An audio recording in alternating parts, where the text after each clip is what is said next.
আন্দোলনৰ দিন ঘোষণা কৰিছো।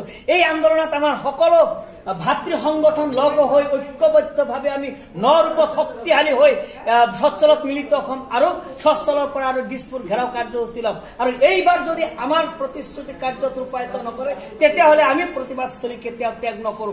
আৰু সেয়েহে মই সকীয়াই দিছো, এই অধিৱেশনতে আমাৰ সম্পৰ্কে বিল আনিব লাগিব আৰু আমাৰ এই সমস্যাটো অতি সোনকালে সমাধান কৰি আমাৰ সমস্যাবিলাক সম্পূৰ্ণৰূপে সমাধান কৰাৰ প্ৰতিশ্ৰুতি মুখ্যমন্ত্ৰী নিদিয়ালৈকে আমি প্ৰতিবাদস্থলী কেতিয়াও ত্যাগ নকৰো। কিমান আছে আপোনালোকৰ অপদক্ষিত শিক্ষক কিমান আছে? 19,719 জন আছে। আপোনালোকৰ মূল দাবীসমূহ কি কি আছে?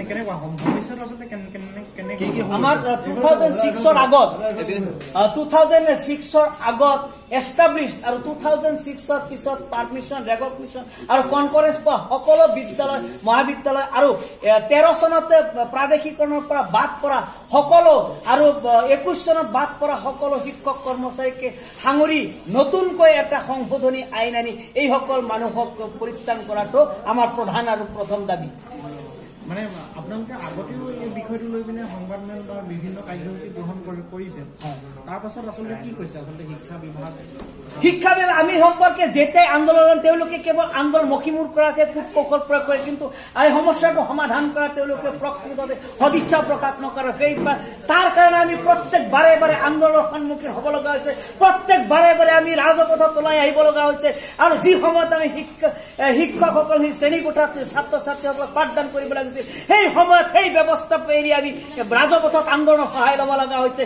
এইবিলাক প্ৰতি ক্ষেত্ৰতে আমাক কূটকৌশল বিভিন্ন চল চাতুৰি প্ৰয়োগ কৰি আমাক আন্দোলন মখিমূৰ কৰাৰ সেই ব্যৱস্থা কৰিছে, কিন্তু কোনো ধৰণৰ সদিচ্ছা তেওঁলোকে প্ৰকাশ কৰা নাই। সেইকাৰণে তেওঁলোকৰ কূটকৌশল তেওঁলোকৰ চল চাতুৰি এইবাৰ আমি বুজি পাইছো আৰু সেয়াই বুজি পাই তেওঁলোকৰ কোনো ধৰণৰ কৌশল আমি তেওঁলোকৰ কূটকৌশল আমি মানি নলওঁ।